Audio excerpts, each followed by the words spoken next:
Aku merindukanmu, masih merindukanmu. Meski kini telah jauh, hatiku tetap untuk. Bismillahirrahmanirrahim. Assalamualaikum warahmatullahi wabarakatuh. Alhamdulillah, alhamdulillahi rabbil alamin. Wassalatu wassalamu ala asrafil anbiya'i wal mursalin wa ala alihi wa sahbihi ajmain, amma ba'du. Pertama-tama marilah kita ucapkan rasa puji syukur kita kehadirat Allah subhanahu wa ta'ala, yang mana dengan limpahan rahmat dan karunia-Nya sehingga kita masih dapat melakukan diskusi online. Tak lupa pula salawat dan salam marilah kita hadiahkan ke habibah junjungan uswatun hasanah kita, yakni Muhammad Rasulullah sallallahu alaihi wasallam, dengan ucapan Allahumma sholli wa sallim wa barik alaih. Semoga dengan memperbanyak salawatnya kita termasuk tergolong umatnya yang mendapat syafaatnya di yaumil kelak mahsyar. Amin amin ya rabbal alamin. Yang saya hormati Buya Andri selaku dosen pembimbing, dan yang saya sayangi teman-teman sekalian. Kami dari kelompok 5 ingin mempresentasikan hasil diskusi kami dengan tema Ketahanan Nasional Indonesia, di mana saya Rita Hayati sebagai moderator dan pembacaan ayat suci Al-Quran, penyajian materi yang nantinya yang akan disampaikan oleh Retno Sawitri, Cindy Nurul Adilah, dan Dwi Sabta Ramadona, dan yang terakhir adalah penutup. Baiklah, sebelum melakukan penyajian materi, ada kala baiknya kita akan membacakan ayat suci Al-Quran, yaitu dalam Quran. Baik, saya akan membacakan Quran surah Al-Fil. A'udzu billahi minasy syaithanir rajim. Bismillahirrahmanirrahim. Alam tara kaifa fa'ala rabbuka bi ashabil fil. Alam yaj'al kaidahum fi tadlil wa arsala alaihim tayran ababil tarmihim bihidaratin min sijil faja'alahum ka'asfim ma'qul. Sadaqallahul azim.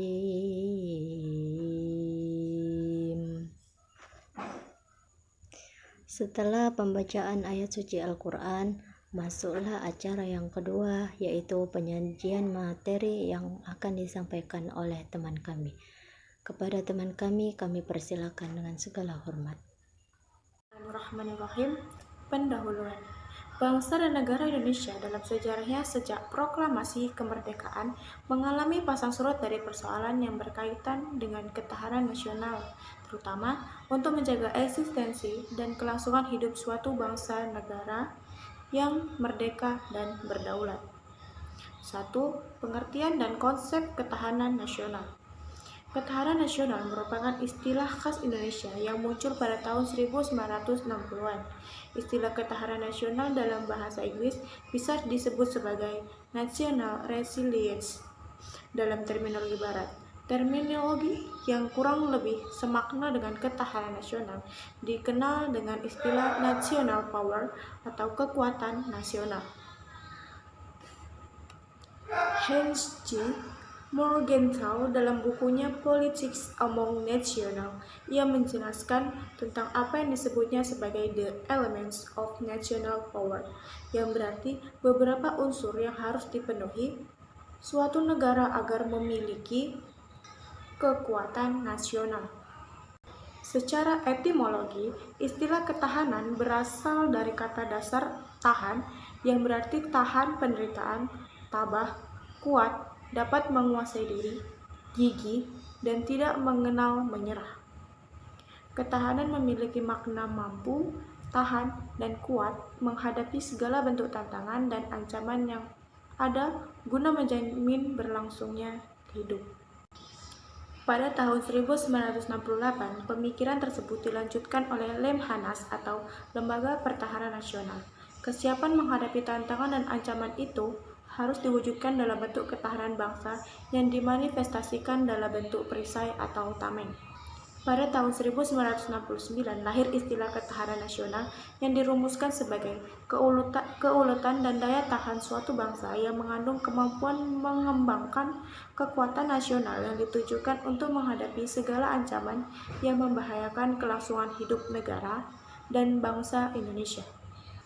Dari sini kita mengenal 3 konsepsi ketahanan nasional Indonesia, yakni konsepsi tahun 1968, tahun 1969, dan tahun 1972.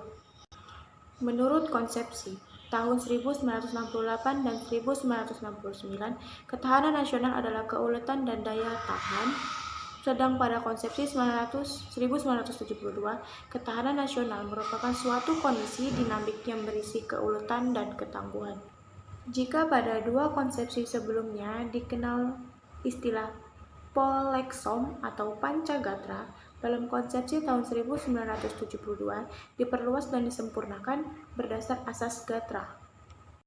Pada tahun-tahun selanjutnya, konsepsi ketahanan nasional dimasukkan ke dalam garis besar haluan negara atau GBHN, yakni mulai GBHN 1973 sampai dengan GBHN 1998. Adapun rumusan konsep ketahanan nasional dalam GBHN tahun 1998 adalah sebagai berikut.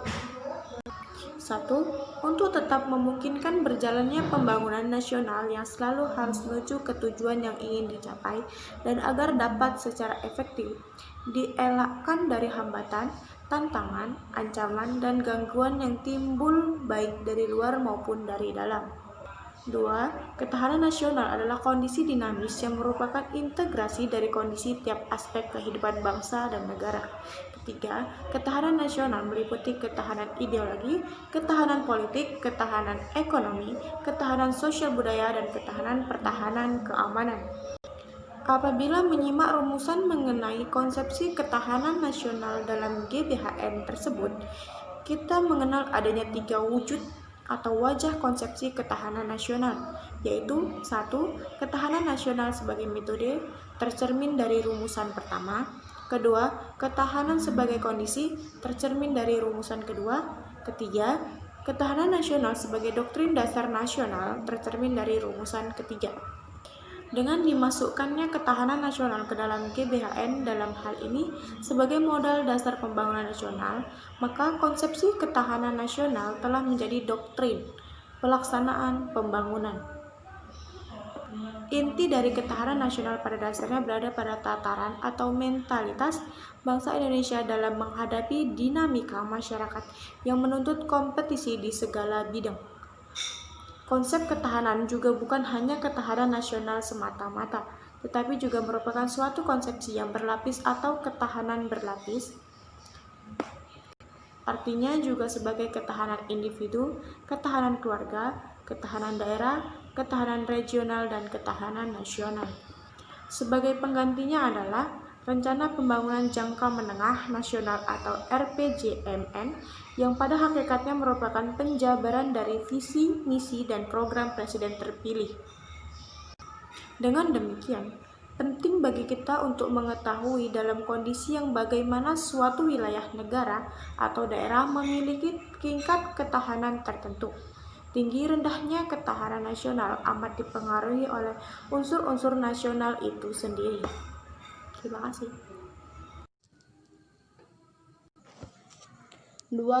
Unsur-unsur ketahanan nasional.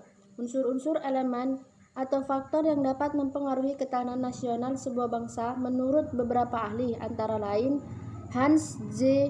Morgenstern dalam bukunya Politics Among Nations melakukan observasi atas tata kehidupan nasional secara makro dilihat dari luar, sehingga ketahanan masyarakat bangsa terampil sebagai kekuatan nasional. Menurut Morgenstern, ada dua faktor yang memberikan kekuatan bagi suatu negara, yaitu pertama, faktor-faktor yang relatif stabil, terdiri atas geografi dan sumber daya alam. Yang kedua, faktor-faktor yang relatif berubah, terdiri atas kemampuan industri, militer, demografi, karakter nasional, moral nasional, kualitas diplomasi, dan kualitas pemerintah. Alfred der Mahan dalam bukunya The Influence Powers on History mengatakan bahwa kekuatan nasional suatu bangsa dapat dipenuhi apabila bangsa tersebut memenuhi unsur-unsur: letak geografi, bentuk atau wujud bumi, luas wilayah, jumlah penduduk, watak nasional, dan sifat pemerintahan. Alfred T. Mahan termasuk pengembang teori geopolitik tentang penguasaan laut sebagai dasar bagi penguasaan dunia. Barang siapa yang menguasai lautan akan menguasai kekayaan dunia. Klein dalam bukunya World Power Assignment, A Calculus of Strategic Drift, melihat suatu negara sebagaimana dipersepsikan oleh negara lain. Menurutnya, suatu negara akan muncul sebagai kekuatan besar apabila ia memiliki potensi geografi besar atau negara yang secara fisik wilayahnya luas dan memiliki sumber daya manusia yang besar. Armawi. Akan halnya, konsepsi ketahanan nasional di Indonesia dikemukakan adanya sejumlah unsur atau faktor yang selanjutnya diistilahkan sebagai gatra.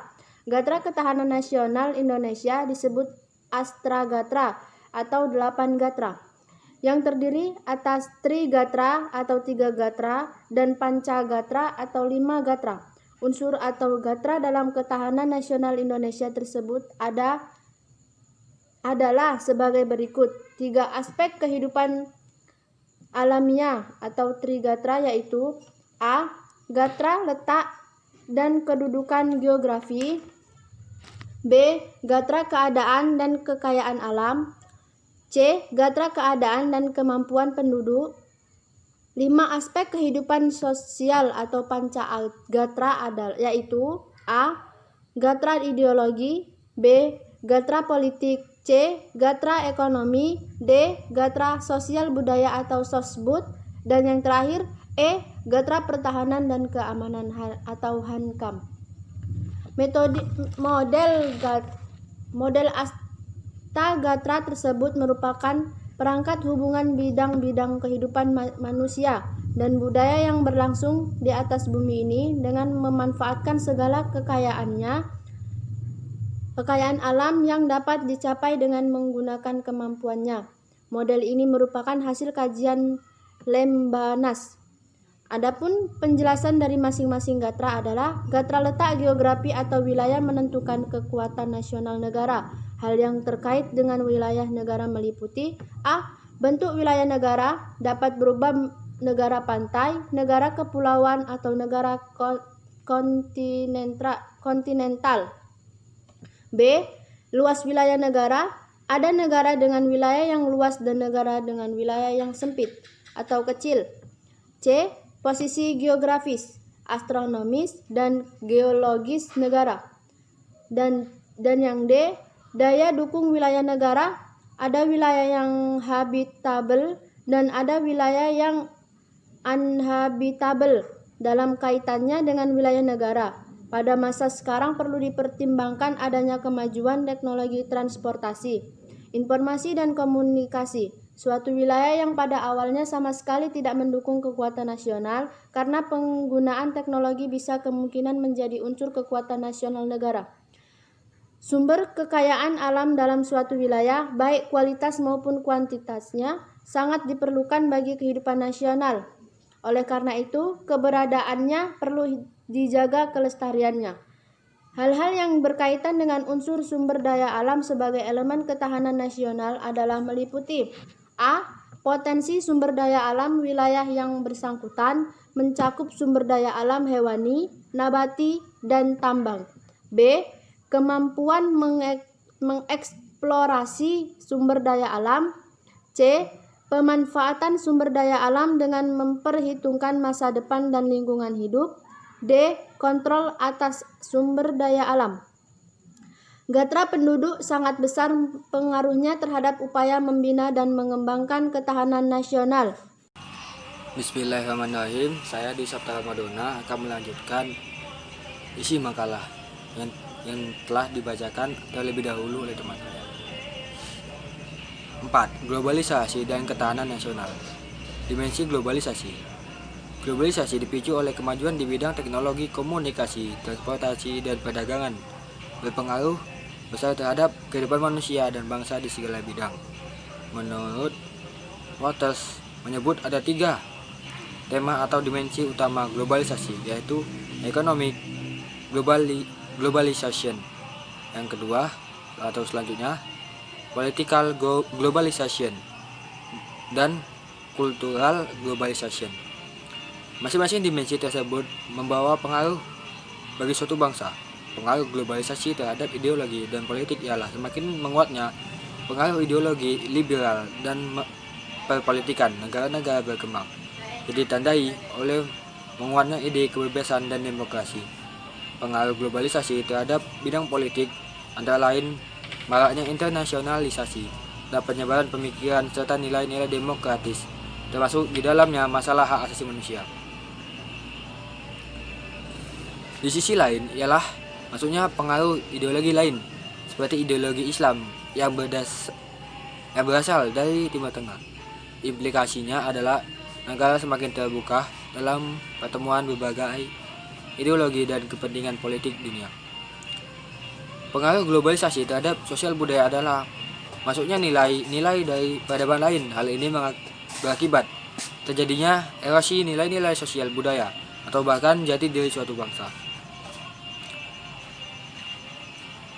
Di tengah era global, negara bangsa dewasa akan berhadapan dengan fenomena-fenomena antara lain: A. Menguatnya identitas lokal atau etno-nasionalisme. Yang B. Berkembangnya ekonomi global. Yang C. Munculnya lembaga-lembaga transnasional. Yang D. Disepakatinya berbagai hukum internasional. Yang E. Munculnya blok-blok kekuatan. Yang F. Pertambahan populasi dan meningkatnya arus migrasi. Yang G. Munculnya nilai-nilai global yang hak kerusakan lingkungan. B. Spektrum ancaman di era globalisasi. Dampak negatif globalisasi dipersepsikan sebagai bentuk ancaman bagi kelangsungan bangsa yang bersangkutan. Istilah ancaman tidak selalu berkonotasi dengan militeristik atau perang.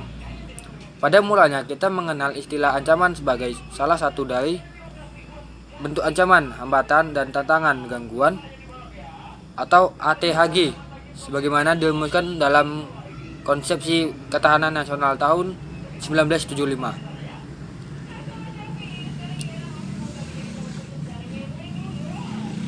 Dari ketentuan hukum di atas, maka ancaman telah mencakup di dalamnya gangguan, tantangan, dan hambatan yang dihadapi bangsa dalam rangka membangun integritas atau integrasi maupun dalam pembangunan demi mencapai tujuan bangsa.